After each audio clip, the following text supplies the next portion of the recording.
So there's like this animated movie called The Good Dinosaur, and there's one scene where the Good Dinosaur is with these three like rancher T-Rexes. It's a funny scene, but they all have like these battle scars that they're incredibly proud of. You know, they all lead to a story of something they experienced and they lived through and survived, right? So they would all brag about their battle scars. And I was like, we do that as humans. Like we have battle scars that tell stories that we're very proud of, but oftentimes there's an emotional battle scar that we just treat them, the emotional side, like way differently. And that makes sense.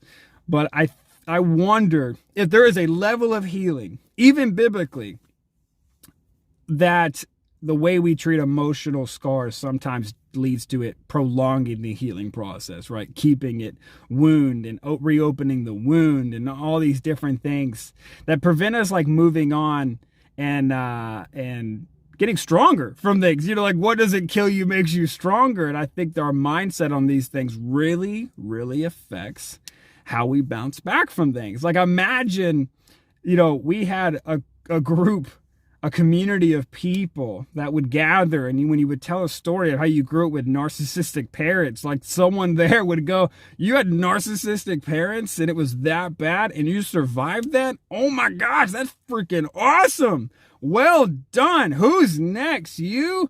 Oh, they did what when you were a kid? And you're still around and smiling? Oh, that's freaking cool. Who else? You go. Because like we just kind of like ruminate on these things and focus on just how, what the trauma of what happened to us, what we don't realize, and like focus on like the side of like you got through that with Jesus. Like, let Jesus redeem it. What the enemy meant for evil, let him use for good in his glory. That's like Paul. He says, you know, all my past, all the good things I did, but also the bad things I did and the bad things I experienced, I consider it dung. I consider it horse pucky, absolute doo-doo, and compared to the glory of Christ, you know.